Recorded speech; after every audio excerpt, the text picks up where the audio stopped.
Hi.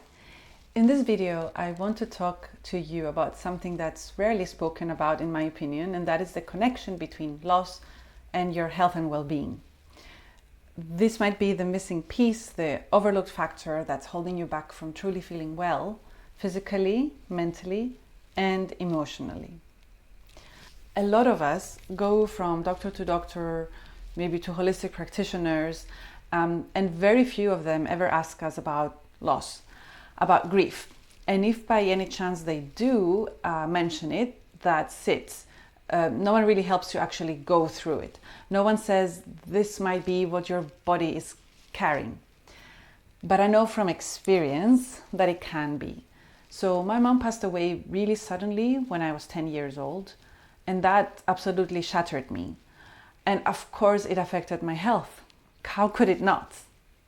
But I didn't know how much it affected me and how much it was still living in me until, decades later. And I want to tell you what it's like, not just to live with that kind of invisible pain, but also what it's like to finally start making your way to the other side. You see, we're taught how to gain things in life, how to succeed, how to build, how to improve. But no one really teaches us what to do when we lose something or someone.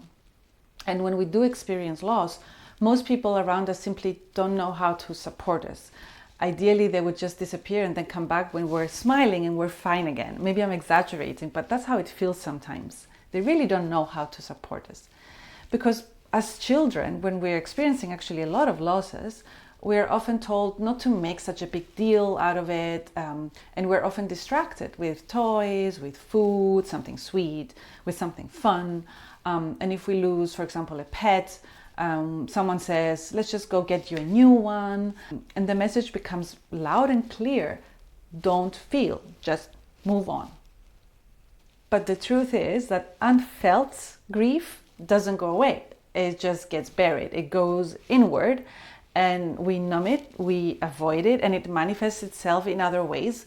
We find other ways to escape, either by food, overworking and being hyperachievers, scrolling, binge watching, even helping others excessively, which was my case, just to avoid sitting with our own pain. And even things that are healthy, such as, for example, exercise, can be tools for avoidance if we're using them to run away from what's inside. I was exercising compulsively for years. I was at the gym like five times a week.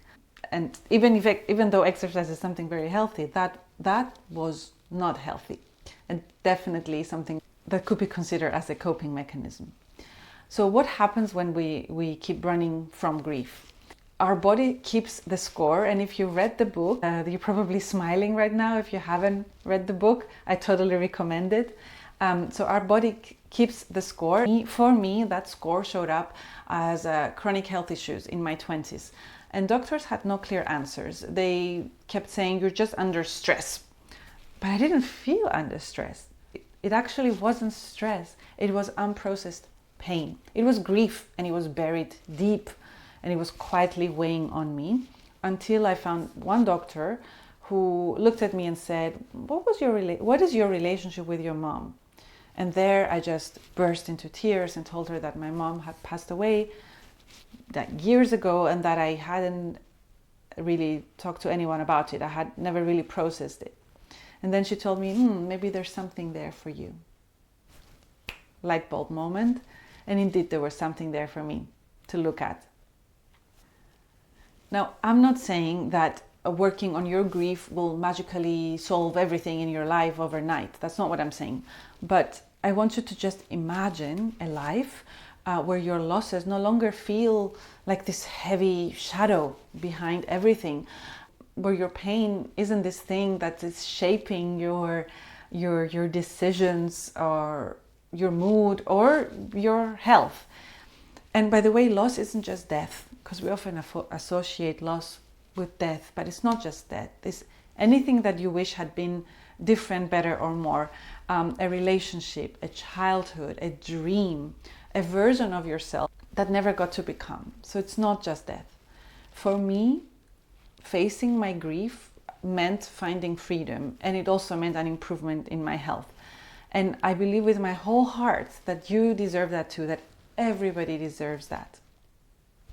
Now, I'm not a therapist, I'm a grief recovery specialist, and that's exactly what I support people through.